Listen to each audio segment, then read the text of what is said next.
Hey, it's Jeff for Bodog TV. I'm here with Maurice Smith, who's fighting Rick Roufus. Rick the Jet Roufus. Yeah, the Jet. Mm-hmm. Why do you think they call him that? I don't know. I forgot. It's been a long time. I would presume at the time, probably when he did it, when he hit the name, because he flew around a lot in the air. But now he's a little older, so I don't think it's a jet anymore. More like a passenger plane. Well, there you go. He's fighting him in his home territory here at Strikeforce at the Tacoma Dome. Well, actually, I live in Seattle, but we're fighting in Washington State. Yes. That's still your home territory. You're not fighting him in like Argentina. I live in Seattle. I live in Seattle. I'm fighting in the state of Washington. You can say that, but Tacoma is not Seattle. Tacoma's Tacoma. You draw some fairly strict boundaries. Like you're not fighting him in Russia. Then that's a whole different continent there. Yeah, well, that wouldn't be your home territory, which is what I'm getting at. No, but I still fight my home territory. Still Washington, Seattle. All right. Tacoma. I'll know that for the next time I interview you. Be very careful when you're talking about his I home. listen to you. See, look at that. Now I'm in control of the interview. Well, he's going to end up punching me in the face by the end of this. Okay, good. He won't. He's a nice guy. He's mellowed. All right, so Rick the Jet Roufus, his first MMA fight. You're like a UFC champion. You know, you were the extreme fighting heavyweight champion. Before that, you knocked a whole bunch of people out. So, I mean, just on paper, it looks like you'd probably be more likely to win. Well, on the feet, I have to say this. Rick will probably be the most dangerous guy I fought to date, only because he's a striker. And I feel the strikers are very dangerous, so therefore he will be the most dangerous fighter I've fought so far. Because if I fight a jiu-jitsu guy or a wrestler, I got to worry about going down to the ground and being submitted or whatever. But against strikers, even like Tank, for example, Tank was a concern of mine as well because he's a striker. So I think Rick is he's the same caliber striker as I am, so I find him very dangerous.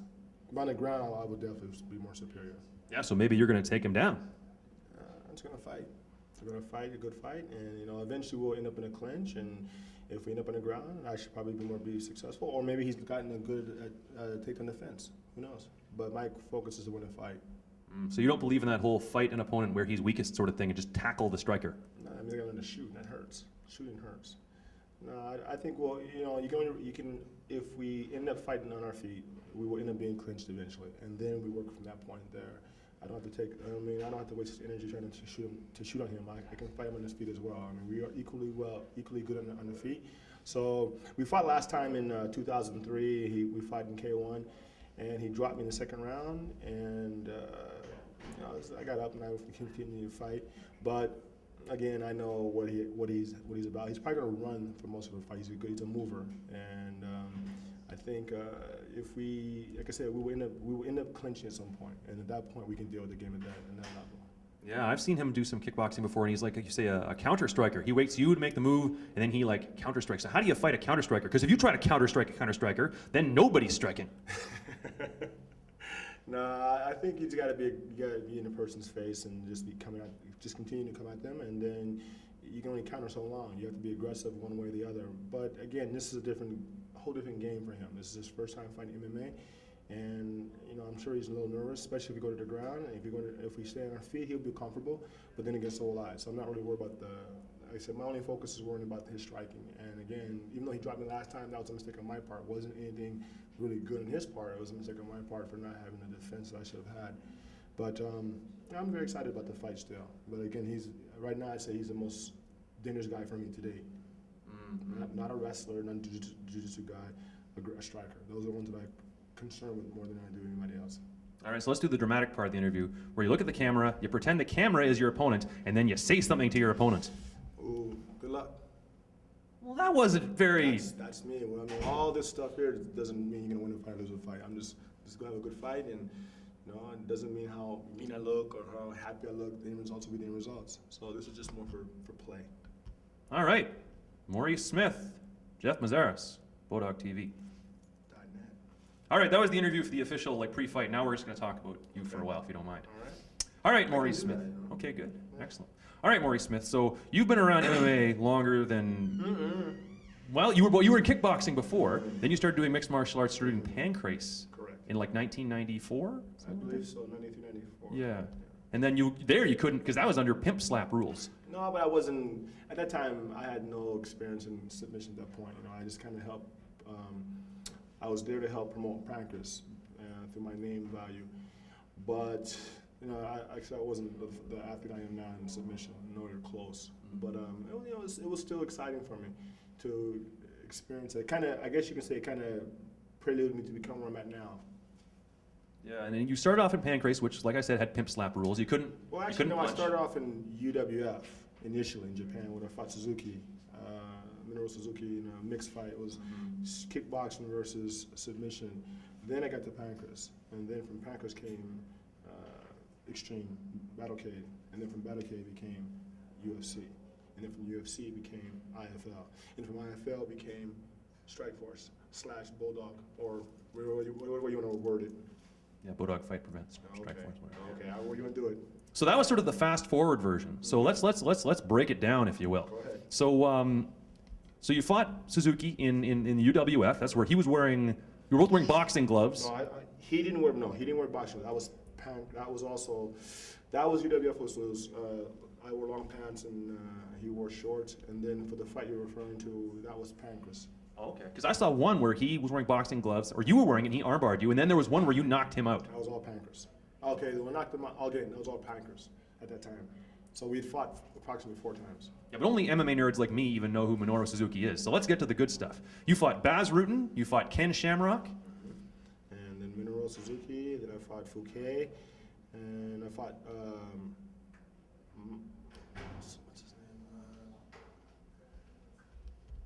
his name? Suzuki's the guy, the top guy. Yeah, Masakatsu Funaki. Funaki, correct. And I Wow. fought him. Crazy. And you Yeah, fought all those okay. guys in Pancrase, some of them under pimp slap rules. No, I fought Funaki in UWF as well. Oh, really? Yes, and then UWF came first, then Pancrase. So that they were transitioning companies or whatever.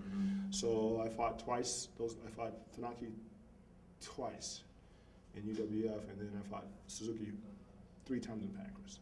Wow, and see, the point I'm trying to get at here is when you were fighting under Pancrase, you couldn't use a closed fist to punch a guy in the face. Yeah, and I'd rather get punched in the face than get slapped any day because slaps hurt.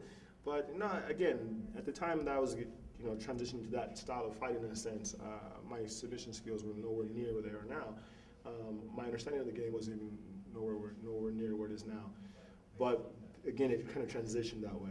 I ended up getting focused on it, and then from Pancrase comes Battlecade, so on and so forth. You fought in the very first King of Pancrase tournament, the one that Ken Shamrock eventually won. And I believe in the first round, was that the one where you knocked out Fouquet? Fouquet, correct. And then I fought Ken, and I said, I'm going to say this throughout. I mean, my submission skills then were nowhere, or my understanding of the game was nowhere where it is now. Not to say they couldn't beat me in submission, that's their game. But it was an interesting time, and it wasn't my focus at the time as well. But when I got an opportunity to fight outside of that, because we're segueing to where we're going to, opportunity to fight in the Battlecade show against Conan. Yeah. So enough of the hooker boots and pimp slapping. Let's move on to extreme fighting, where you can punch with a closed fist. And Murakami Kazunari, you turn that dude's head right around. No, go back to Conan first. Was Conan Silveira Conan Silveira was first. That's what I just said. See, what do I know? So there you go. So you fight Conan Silveira first. Correct. He's like a Brazilian Jiu-Jitsu black belt. This is back in the day when everybody thinks Separate. Everybody was separate. It was jiu-jitsu versus boxing, kickboxing versus karate, or what have you. That's okay. You can go by. Yeah, go on. You're It's a fine. customer here. That's right. Okay, so Conan Silveira, this is back in the day when having a black belt in Jiu-Jitsu basically meant you were like nobody had really beaten a lot of black belts in Jiu-Jitsu back then. These days, everybody kind of has, there's a black belt here that loses there, but back then, it was kind of a big deal. You were kind of one of the first dudes to kind of dispel the myth of Jiu-Jitsu. Well, I would honestly say I wasn't the first. I think the first was one of the Russian kids who fought in, I forgot his name, but he fought in Russia and beat one. But again, I became the most... Mikhail Ilkowin? No. I forgot. But anyhow, I became the first notable one. How about that? And Sure. A legitimate stand-up fighter who that made that transition. And yeah, I fought him pretty well. And what was the most exciting part with me fighting him, Conan, was the reversal. The knockout was like par for course, but the reversal was like, hey, I can play your game. That was the most exciting part of that fight. That was with Conan. Now you keep running to Kazunari, the big knockout. Why? Because it was a great knockout. It was one of the best knockouts in MMA history, and I'm sure most people haven't seen it because they're not mixed martial arts nerds like me, but you basically turned the dude's head around Exorcist style. He got a good look at his own butt, and then he fell to the mat like he'd been shot. I don't know. Yeah, he got hit pretty hard. Yeah, it was a pretty dramatic shot. But again, that was striking that got me by, and I think he's a judo practitioner, so he didn't have the striking that I have. I mean, most of the guys in the MMA game don't have the good striking. The only people I'm pretty much impressed with are probably 2 people. But outside of myself, as far as striking is concerned, and now Rick Roufus, there's not very many guys that know how to strike. And Casanari found out for himself that you gotta have good striking. Even though on the ground, I mean, everybody's pretty much the same person. In other words, if I go to the ground with you, if you have a ground game, you can play me, but on the feet, you won't be able to play with me. No, I wouldn't. You won't be able to. You may not want to, but you may want to, but you won't be able to. But on the ground, you can probably play with me because it's a different game. I would roll around with you on the ground. I like to do jiu-jitsu. I'm a pajama wrestler, but I would not strike with you. I do not want to, nor do I think I could. Well, you can learn. It would hurt. You haven't played with me before. I played nice. Will you play nice with Rick the Jet Roufus? Yeah. I'm a nice person. My focus is to win the fight. I don't have to kill you to win the fight. I can beat you on love. Just kill you with love. You and Bob Sapp are very different people. Yeah, he's Bob Sapp and Maurice Smith. Nice and mean. Who's mean? Him. You said nice and mean. Well, I should have made my hand go the other way then. Nice, then mean. Yeah, Yes. I mean, my focus is to win a fight. I don't have to, the thing is with our business is you have to be these killers. If the opportunity presents itself, I will take advantage of that, but I'm not going to go out my way to kill anybody or to hurt somebody if I don't have to. But my focus in the game is to wear a person down. But again, with Rick, it's going to be a little bit different because, again, he's a striker. And like I said, most of the guys in this business are all grapplers, so therefore the strategy will be a little bit different than it is with Rick compared to the other people, the submission people. So speaking of wearing people down, so we've talked about going in and knocking off Murakami Kazanari's head. Now let's talk about you moving into the UFC and fighting Mark Coleman. So there was like chapters of MMA. In like the way I see things, there was like the jiu-jitsu chapter, there was the wrestling chapter, and you were kind of in each of those chapters near the end, so to speak, because you knocked out the black belt in jiu-jitsu. Then wrestling came around, and you fought Mark Coleman, and he chased you around the octagon for a while, and got really tired, started looking up at the clock, and he started bouncing his head off the wall. It wasn't that bad, but no. The thing is, at the time, we had Frank and I in the Lions Den at the time, where we had mostly Frank though. We had a good plan, just basically survive the first 3 minutes, and then he'll probably gas out. And the cool thing about that was that when we did an interview like we're doing now, for example, pre-fight interview, he saw the part where I said to him about him hitting like a girl, and he was really upset about that, and so he just totally lost his focus, and his focus was just to kill me or beat me up. And then when he was hitting me, the first 4 shots, I said, wow. I said after the fact, wow, that's a big girl, because he hit me some strong shots. But I survived it, which I should have. But the thing is, as well as at that point, I think the game changed. Whereas you have to learn, you got to have conditioning, right? And that's where it was all. And that's where a lot of guys changed. Frank showed that, TK showed that, and as well as Tito.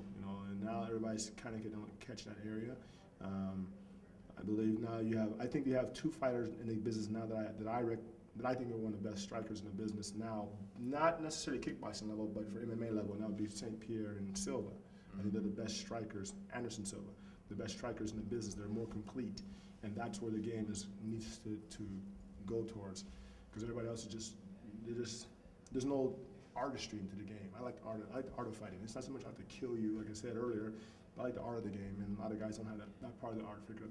They have the wrestling down and the submission down, but the striking that they don't have yet, and that's where Anderson and St. Pierre in that area. Now, what about the mental aspect? Where because if you're obviously a very accomplished striker, and I think it'd be pretty effective if you were to look at your opponent and instead of saying, "Hey, let's have a nice fight," you look at them and you go, "I'm going to eat your kidneys. I'm going to eat them. I'm going to kill you. I'm going to kick your head off, and you're not going to wake up. If you do, you won't have kidneys because I'll have eaten them." You need a hug? Come here. That's pretty good. I'm getting hugged by the UFC champion once then. Wow. And it's on camera, huh? Yeah. There you go. All right, so enough of this silliness. A lot of anger inside you. Well, I'm just saying it'd be, more effective if you It's just words. you make them void their bladder. It's just words.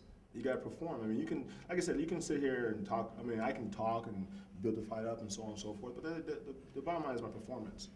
And people are gonna look at this. Those who know me know that I'm gonna perform, and those who know Rick know he's gonna perform. And that's the key thing. Talk to me is just talk. Because it's like if you talk a lot of talk and you don't perform, you look the fool.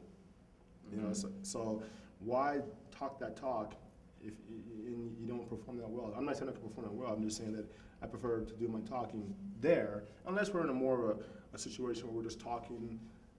But you get me on camera now, so I have to be more professional. But if we're off camera, I talk a different talk. But again, it's all about performance, and talking isn't performance. So let's go back to the history of Maurice Smith. We've gotten to the part where you kicked Mark Coleman in the head. Actually, more punched him in the head. And after that, you had the belt for a while. You fought Randy Couture in Japan. Then I fought Couture. No, first, then it was Tank. Yeah. And he got off a bar stool. You kicked him in the leg a lot. Yeah, and then it was Couture, and that was a boring fight. It should have been a draw, I felt, but it was a fight. Or if you look at it, did he take the fight from me? No, but he did control me. So if you can go by that, he won that fight for sure. Then I fought Randleman, and Randleman I got sick on. I'm not saying that I would have performed, I would have won or not, but I think I would have performed a lot better. And then it was Huas. Marco Huas. Marco Huas, and we fought, and he got injured in the fight. After Huas was Bobby Hoffman, and then I beat him relatively simply. And then it was Babalu, and that was the last fight for UFC. And they made a decision to not use me anymore because of one fight. They said or whatever. You know what? So what? I don't really care about I wish them success and whatever, but I wish they would change the way they treat people. I hope that their company treats fighters the way that I can see fighters get treated or athletes get treated. So, but back to you. I digress. No, that was pretty good digressing. You covered about 4 or 5 of my questions there. So now here we are. You've beaten up all these cats. You're fighting Rick the Jet Roufus. Maurice Smith is back. He's going to kick some more people in the head. Is this your successful return to MMA, and you're going to fight for like 10 more years? You missed another fight. I just fought Huas back in May. In the IFL. The IFL. So this is not a return fight. It's another fight. Well, you're returning to the ring. Like you didn't just. So what are we saying by returning back to the ring? We're saying that I just returned back to the ring again to fight again, or was I coming back from retirement? What I don't know. You tell me. No, you made the statement though. Oh, I meant it in terms of you returning to the ring, and that you fought him, you left, you went and had some sandwiches, and maybe went and saw a movie or two, and now you're coming back to the ring. I'm coming back to the ring because I enjoy fighting, and the thing is, I want to be a part, help promote the sport of MMA, and hopefully it will grow. I mean, my time is. I'm 46 now, and I'm looking damn good at 46, and there's no, it's serious. Don't laugh. It's seriousness. He'll come after you. No. Look at me, 46. Like, that man look 46. I'm looking good at 46, and I'm very healthy. And also, I have the desire to fight, and there's no injuries. I'll probably do this in a year or two. I don't know. It depends. To me, MMA is a simple game, a simpler game than kickboxing.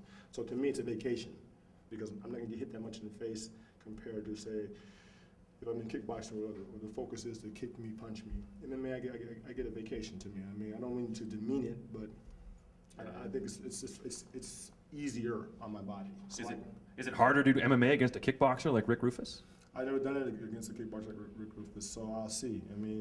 He comes in the negative in a way because he has no submission or grappling experience. That doesn't mean he could knock me out, right? There's all that potential he could knock me out. But that's the only thing I worry about. Other than that, I don't have to worry about Rick. He's a southpaw. I'm an orthodox fighter.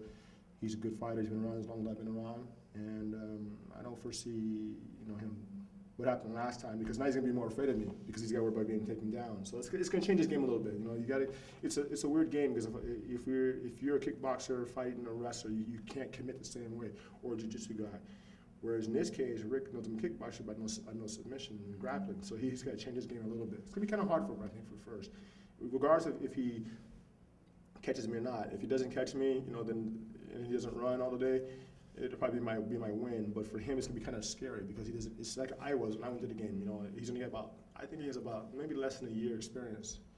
And there's a lot to do, and this is his first fight. So he's got the pressure on him to perform the level he wants. And if he loses by submission, or by knockout or whatever, the knockout he can deal with. The submission he has a problem with, because it's not what he's accustomed to yet. So I know what he's going through, right? Because the only thing is different, I'm a striker compared to most guys that he would run across would be a submission guy or a wrestler guy. So he's got, in one way he has a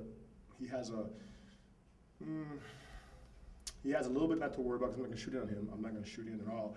But he has to worry about being tripped or falling down, and that's where the game would be different for him. All right. You heard it from the champ. Maurice. Jeff, Bodog TV.